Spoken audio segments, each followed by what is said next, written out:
Step in front of a runaway train just to feel alive again, pushing forward through the night, aching chest and blurry sight.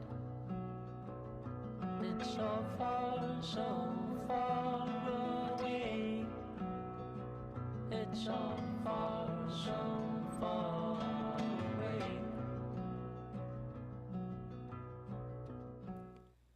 Late in the cool days of October 1859, an old white bearded man and a posse of about 20 men arrived in Harper's Ferry, Virginia. In their hands they clutched rifles.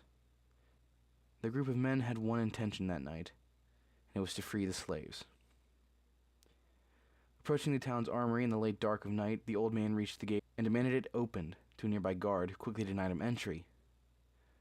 One of the men on the outside pointed a gun at his chest. Thus the guard opened the gate as quickly as possible. The bearded man announced to his new captive, "I came here from Kansas. This is a slave state. I want to free all the Negroes in the state. I have possession now of the United States Armory, and if the citizens interfere with me, I must only burn the town and have blood." This was John Brown. In 1800, Thomas Jefferson had become president of the United States, laying claim to the third man ever to be voted in. However, among other things that occurred in 1800, in a little Connecticut town, a child was born to Owen Brown, the father, and named John for his grandfather who battled the British in 1776. Owen Brown began a strict Calvinist view on the Bible, which would be something his son would acquire later on. Owen was a respected leader and a landowner. His son, John, wrote of his own life to a young boy many years later, describing his childhood under his father's Calvinist views and his mother's Calvinist views. He speaks of being, quote, tempted by 3 large brass pins that belonged to a girl who lived in the family that he later stole, leading to a thorough whipping from his mother. From an early age, Brown was given fire and brimstone preachings on many things in life, such as slavery, which his father believed to be an existing evil. In fact, in the year of Brown's birth, there were over 900,000 enslaved peoples in a society of 5 million. When Brown was a boy, he witnessed a young slave about his age being beat with an iron shovel, which many historians believe to be a spark in Brown's own life, as he may have related with the young slave to his age and the thorough whipping he received from his mother only years before. Throughout his life after that, Brown became a devout abolitionist, this feeling of abolitionism being provoked later on in 1831 with Nat Turner's Rebellion, a slave who was able to revolt against his master with other freed slaves, massacring men, women, children, and even a baby sleeping in its cradle. Inspired by the ideals of the revolt, Brown, at this point a pastor in Pennsylvania, said in a church meeting to his congregation, "Here before God in the presence of these witnesses, from this time I consecrate my life to the destruction of slavery." This led to his abrupt leaving the church, which garnered a reprimand on his behalf by many nearby priests, pastors, and his own congregation. Late 1830s, Brown, now consecrating his life to the destruction of slavery, gathered his sons around a fire. His eldest son, John Jr., wrote this. He asked who of us were willing to make common cause with him in doing all in our power to break the jaws of the wicked and pluck the spoil out of his teeth. We now know some of Brown's background, being raised in a fire and brimstone household, and his views on slavery and abolitionism. What led Brown to such a bloody idea of freedom?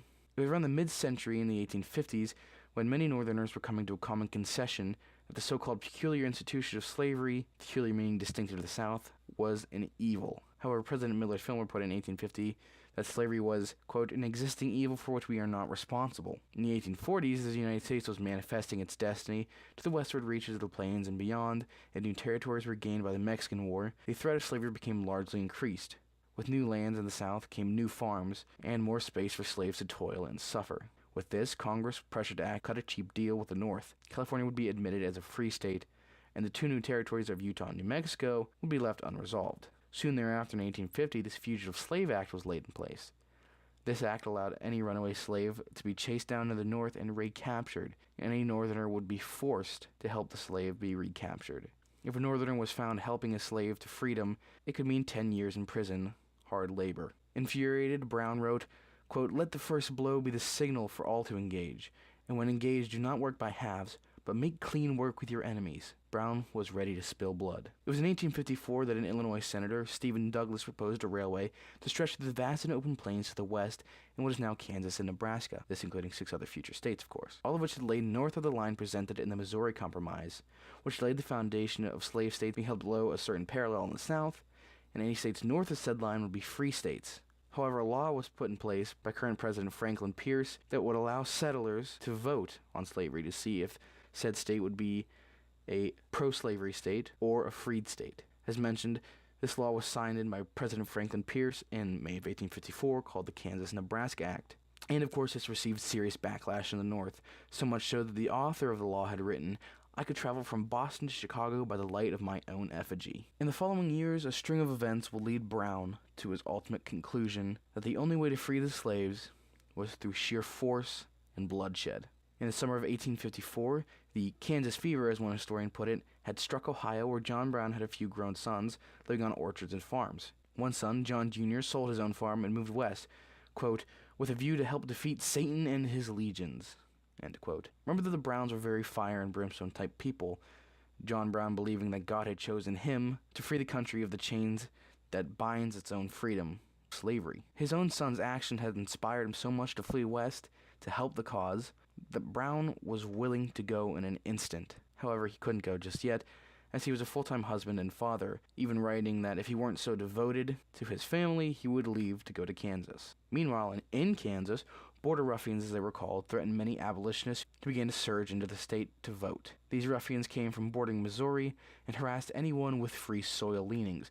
Free soil leanings meaning they were either abolitionists or wanted Kansas to be a free state. Soon that vote came to decide Kansas's fate to be a slave or a free state, and unfortunately pro-slavery achieved a victory. What's interesting about this vote, however, is that during this time in Kansas there were only over 2,000 legible voters, and receiving over 5,000 votes, pro-slavery side won the vote. It was when rumors of a pro-slavery army, however, had been massing in Missouri to invade Kansas, John Brown was ready to go and fight. He visited his old father in Ohio, Owen, for the last time, receiving $40 for his trip. He wasn't just going with a horse and $40, however, as Brown had collected guns, revolvers, swords, and caps to bring south. Brown was a natural leader, so when it came time to take up arms, he gladly rose to the occasion. However, when the armies would soon meet, not a shot would be fired, as the Missourians fled out of Kansas, thus leading Brown to claiming his first victory. However, Brown wasn't going to give up a good fight. He soon set his eyes upon a little hamlet between the Osage River and Pottawatomie Creek. Just as he would in later years at Harper's Ferry, Brown would strike during the night. He and his followers approached a house and busted the door in to a family of 4, claiming they're from a northern army, taking the father and 2 sons as prisoners. Throughout the night, they went door to door collecting prisoners, sometimes asking directions to a nearby house or a nearby town, and when the owner of the home would emerge, Brown would claim them prisoner and be held captive. It was later in the night, however, that Brown slaughtered the captives. One woman later wrote of the bodies, "His fingers and arms were cut off. His head was cut open, and there was a hole dug into his chest." One of the residents found the body of one Allen Wilkinson, who had his head cut open and throat slit. Another man, William Sherman, found lying in the creek.